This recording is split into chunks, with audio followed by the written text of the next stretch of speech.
বাচ্চাটাকে মেরে ফেলতে ওই প্রেমী সেই কুমারে মায়ের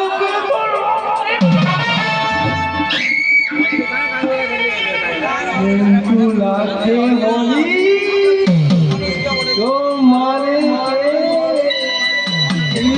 কেলেঙ্কারি কান্দ বাচ্চাটা কিন্তু মরেনি। মাস 10 দিন বাচ্চাটা মায়ের পেটের ভিতর কত যন্ত্রণা আর কত পেটে পেটে একদিন ঘোর অমাবস্যার অন্ধকারে কোন অপরাধের মধ্য দিয়ে বাচ্চাটা মায়ের পেট থেকে লুকিয়ে লুকিয়ে বেরিয়ে এলো।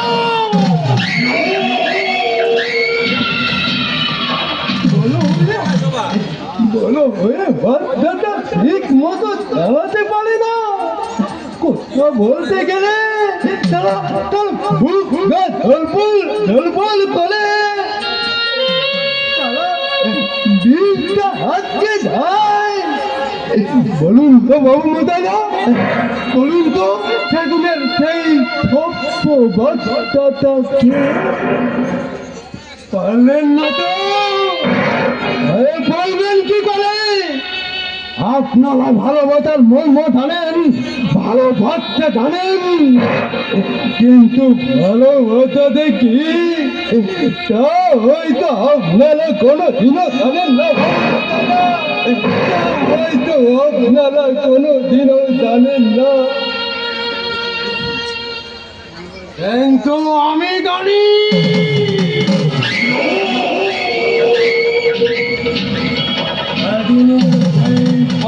বাচ্চাটা হলাম আমি জানি।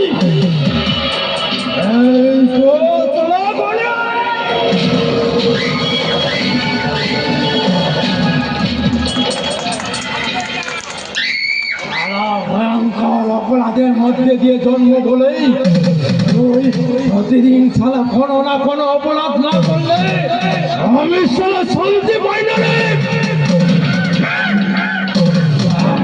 সারা শরীর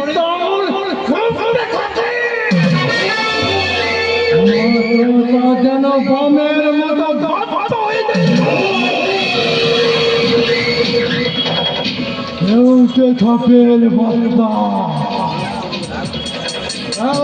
ধপের বার্তা যেমন ভিতর ভয়ঙ্কর হবে আর হিজল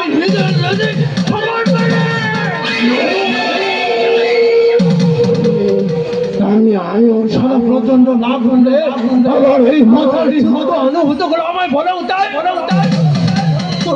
তুই অপরাধ কর বলে তুই অপরাধ কর। সামনে সারা জনগণ আমি কোনো অপরাধে দেখতে পাই না, তখন কি করি জানেন? কি করি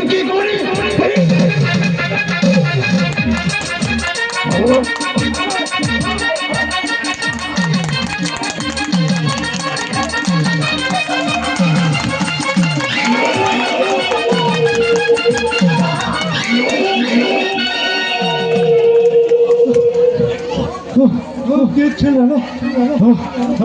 না আমার এই থেকে না হাতে আনতে এখন বল আমার ঝিকটটাকে তোলা বোঝা আনতে পেলে দেখতে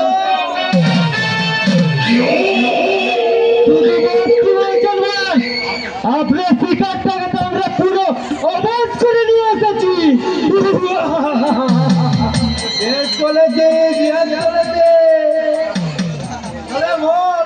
কেমন করে তোরা কি করেছি শুনতে যাওয়ার মতো ভালো লাগবে রে, বলে না তবে বল আর একটু দেরি হলে জাল ফেলার আগে কিন্তু পাখি ফুলুত করে উড়ে যেত। এই সব ফুলুতার বাচ্চা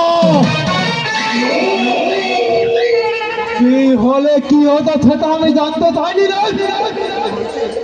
কি হয়েছে সেটাই আমাকে খুলে বল। বলছি মালটা তো তার নতুন বিয়ে করা বউটাকে নিয়ে মুম্বাই যাওয়ার জন্য। কি বলি নতুন বিয়ে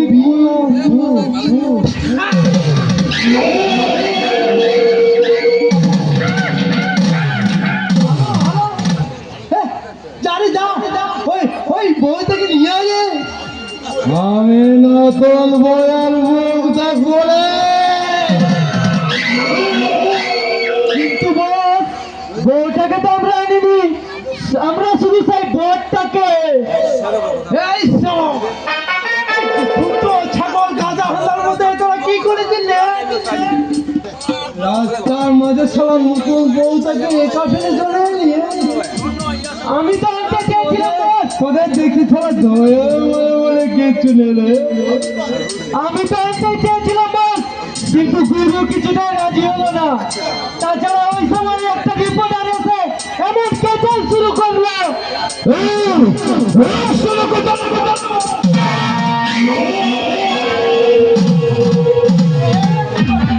ফসলের মতো বকবাস করবি না রে।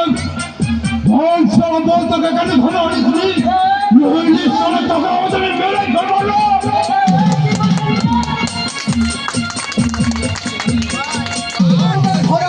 হয়তো আমরাই পাবলিকের কাছে ধরা পড়ে যেতাম বস। তাছাড়া এই লাটাইটা যখন আমাদের হাতের মুঠোয় এসে গেছে, তখন যে কোনো সময় ঘড়িটাকে আমরা নাগালের মধ্যে পেয়ে যাবো। কি থানায় নিয়ে যাওয়ার নাম করে আপনি আমার কোথায়?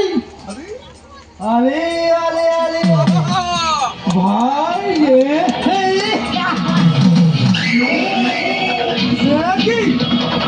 তুমি, আমি তো তোর বলো ভাই রে। অনেকদিন দেখিনি বলে আমার চিনতে বলি দাদা।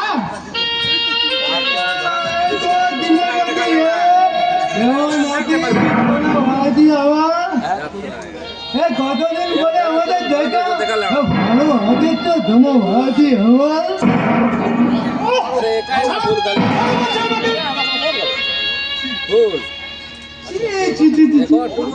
কোলে না চলা ওর কোলে না। কতদিন পর আমাদের দেখা, কতদিন পর আমরা খোলাখুলি করলাম বলতো।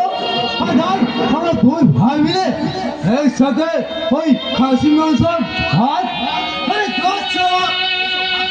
এখন কি ভাত খাওয়ার সময় না গেলে,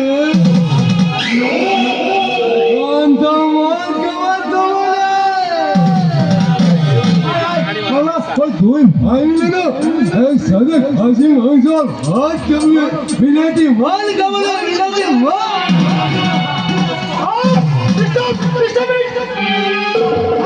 আমার ঘৃণা হচ্ছে।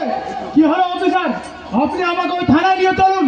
এই মানুষ রূপী জানোয়ারের কাছে থাকাচ্ছে ওই থানার লোকটা আমার কাছে অনেক বেশি নিরাপদ।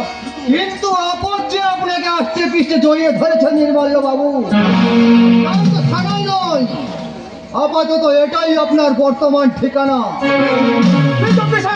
এভাবে আপনি আমার সর্বনাশ করবেন না। আপনি আমাকে আইনের হাতে তুলে দিন, তাতে একদিন না একদিন আমি নিজেকে নির্দোষ প্রমাণ করার সুযোগ পাবো। কিন্তু এই জানোয়ারটার কাছে রেখে গেলে আমি হয়তো আর বেঁচে থাকার সুযোগ পাবো না। আপনি বাঁচবেন কি মরবেন তা নিয়ে আমাদের কোনো মাথা ব্যথা নেই।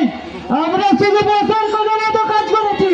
বসের কথা মতো মানে না, অতি সহজ করে বলছি শুনুন। আমাদের 14 পুরুষের কেউ কোনো কালে পুলিশ ছিল না, আর আজকেও নেই। তবে যে তখন বললেন আপনি লোকাল থানার ওসি বংশীবদর বাস।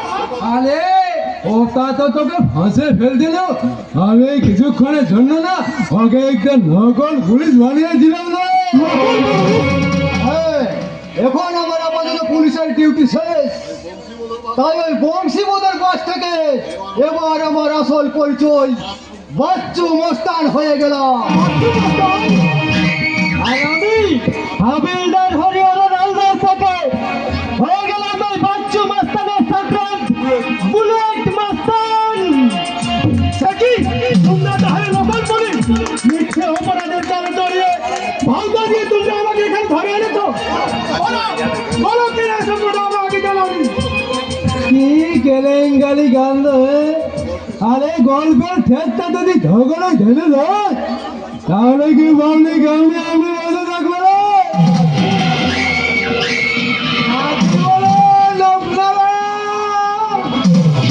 তুমি ভুল করছো, আর তোমার এই ভুলের জালে জড়িয়ে আজ এরা যে অপরাধ করতে হয়েছে তার এই সাজাটা আমি এখনই ওই থানায় চললাম।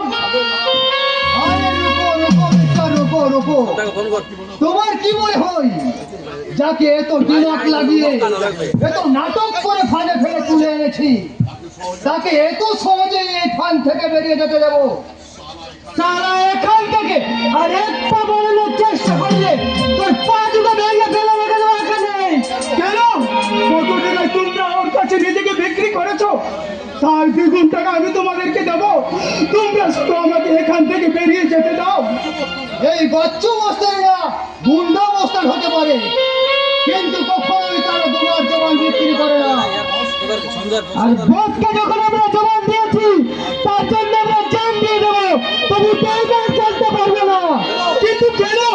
তোমাদের কি বিবেক বলে কিচ্ছু নেই? মনুষ্যত্ব কি মরে গেছে তোমাদের? সামান্য কিছু টাকার লোভে একজন মানুষের এত বড় ক্ষতি করতে তোমাদের বিবেকে পাচ্ছে না? না, পাচ্ছে না।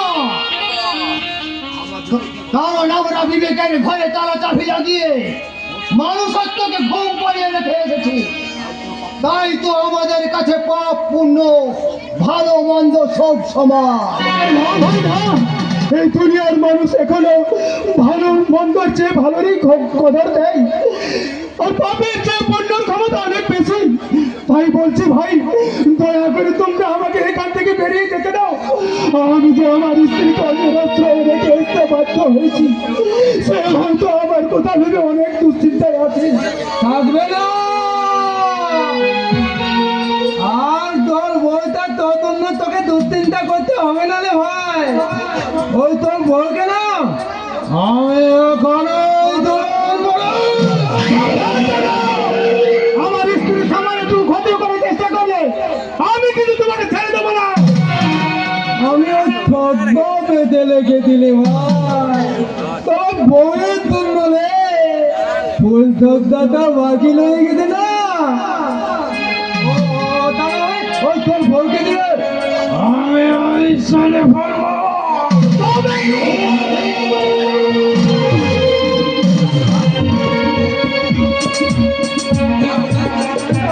আরে ছদ্ম করে ধরবি তো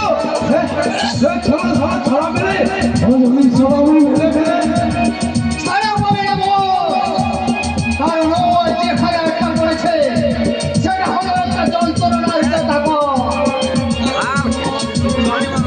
মাইক্রোফোনটা নামাও। আমার এই রাজ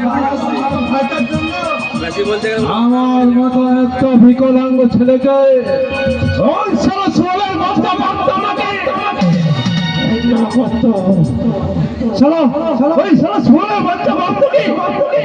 এত করে বললাম স্যার, এত করে বললাম আমি ভঙ্গু বিকলাঙ্গ, আমি মানে খেতে খেতে মানে ভালো করে কাজ বাজ করে খেতে পারবো না।